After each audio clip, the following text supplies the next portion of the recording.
Even after hearing a few great reviews, it's not always going to be sunshine and rainbows.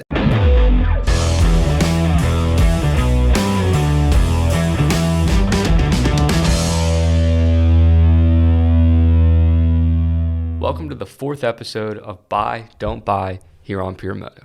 In today's episode, we'll be judging the Bridgestone Battlecross X30 tire on its performance and durability in intermediate conditions. This will all be based off of other riders' comments and opinions. In this category of intermediate terrain tires, there are a number to choose from the Starcross 5 to the Maxxis MaxCross and the Dunlop 33s. So should the X30 be your choice of intermediate terrain tire?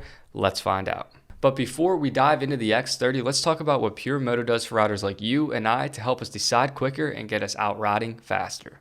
PureMoto takes all the most interesting and valuable content from around the web and puts it into one convenient viewing location for you. So when you head to PureMoto, you're able to check out what other riders are actually saying about the product.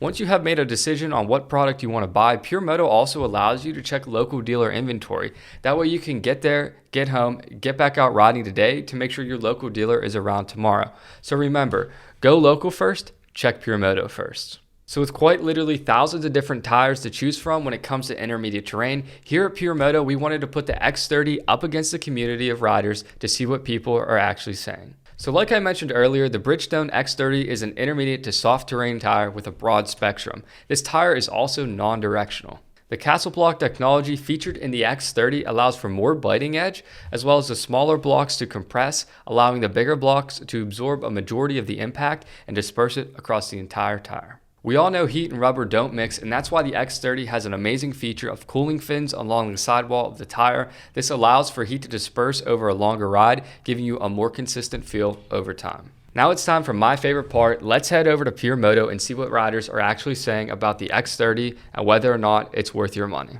All right, so check it out. Once you've headed over to PureMoto, you can type in the search bar, the X30, and that'll pull up the rear tire. Make sure you click the rear tire one, go down and see what everyone has to say. And this video, John breaks down why he's a fan of them. He mentioned that after 10 hours of riding motocross conditions, it still looks like there's a ton of life left in this tire. He also mentioned he felt like he could actually steer the rear of the bike.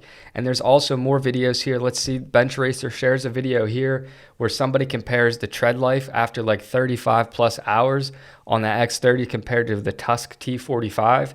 And in this video, the Tusk is chunking, the X30 isn't at all, but listen, it also does have a little less tread left in it. Another forum here is shared by a list of X30 fanatics that you can check out and basically hear what some of them have to say. Over on Thumper Talk, I believe somebody mentions, I don't know that I will switch to anything else for some time, if ever. Even though all those reviews said great things about the X30, Adam Kreft from Kreft Motor Suspension made a video where he noted he thought this was a step down from the X30's predecessor, the 403 and 404, but he did note that he would still buy this tire again. Check out this graphic here where the X30 is rated at a 4.6 out of 5 overall score. That's based off of a tread life of 4.5, traction and grip of 4.5, and handling of 4.5 as well. So after hearing what all the users of the X30 had to say, it looks like the community is going to rank this product as a buy. Impressive versatility is great for those riders who need a tire to cover a range of conditions without having to worry about chunking. That's exactly what you're going to get out of the X30. Now I'm going to turn the spotlight over to you guys. If you've ever ran a Bridgestone Battlecross X30, we at PureMoto would love to hear what your thoughts and experiences have been with it. Head over to PureMoto, search up the X30, and head down to the content section and share your thoughts on what the tire was like.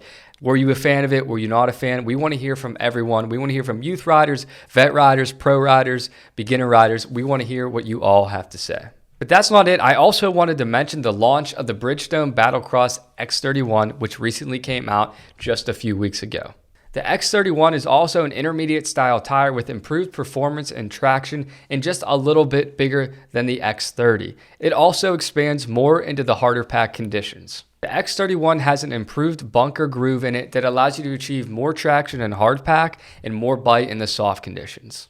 Do you agree with the buy don't buy decision and what the community is saying about the Bridgestone Battlecross X30? PureMoto is all about riders helping riders out. Head over to there and join in on the discussion and see what everyone has to say about Bridgestone's Battlecross series. Now, as for the X31, if you're wondering how those hold up against the community, we're going to want to check this video out.